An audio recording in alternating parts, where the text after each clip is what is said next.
Good morning, everyone. I acknowledge the land that we meet on today is the land of the Ngunnawal people. I show my respects to elders past, present and emerging. Today I'll be talking about the unique and rewarding journey of being a foster carer, as well as the challenges involved.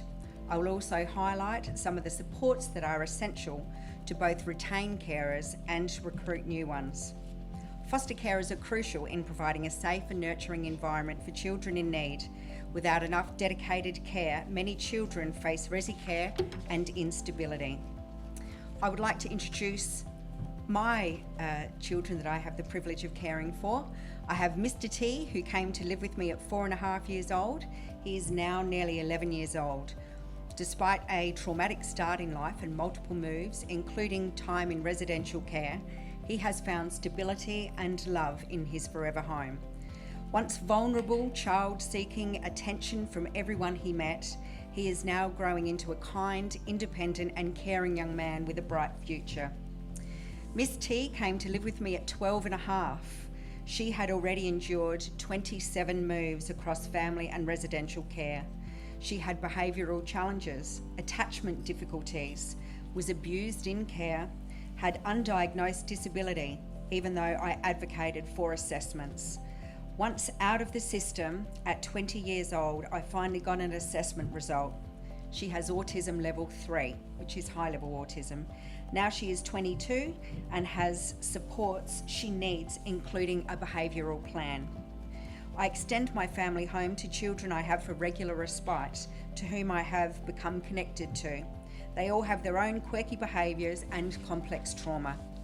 Many foster carers feel a deep sense of personal fulfilment from being a part of a child's life, having great pride in helping a child overcome adversity and grow and develop into active, contributing members of society. I'd like to share some of my personal joys, like watching my children play, engage with people, or create acrobatic tricks on the trampoline, creating a colourful mess, dabbling in science experiments, outdoor adventures and exploring nature. They both love investigating my jewellery box and taking dibs on what they will get when I'm gone. Together, we are always learning and laughing. I love being the fun influence in the house and breaking out into dance or song whenever the mood strikes, while they either join in or give me the eye roll. There are joyful times when I take a moment just to observe them, see how they have grown, developed their own unique personalities with the freedom to be.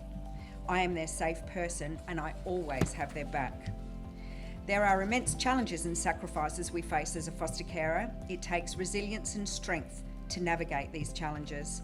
I have experienced verbal and physical abuse, had items thrown across the room, food upturned, been threatened with kitchen knives, feces smeared in the toilet, been publicly humiliated, and the list does go on. Why in the world would someone volunteer to take on this role? We do it because we know we make a difference. As a facilitator of the Grief and Transition group, I understand the grief, loss, guilt, frustration, and feelings of failure a placement breakdown has on a family.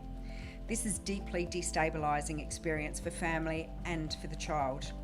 The role of a foster carer is an incredibly demanding role, and the support systems being available can make a significant difference to manage these challenges and provide long-term family-based care. We know Australia is experiencing crisis in finding foster carers, and I'm sure retaining current carers. Why is this? There are so many reasons: the cost of caring and raising children, poor family matching due to lack of carers, lacking training and support, systemic bureaucracy, emotional and psychological strain, lack of respite to refuel, lack of long-term planning for children in care. We're simply living day to day. Foster carers need to be able to cover the costs associated with raising a child in care. Carers should not be out of pocket to do this. We need access to professional services to provide therapies, counselling and medical care, to be able to support children in overcoming trauma and enable growth and development. Currently, these needs are not being met for children. Services are not provided or available. Carers also need fair workplace entitlements, paid and unpaid leave, flexible work arrangements to be able to support their foster parenting role.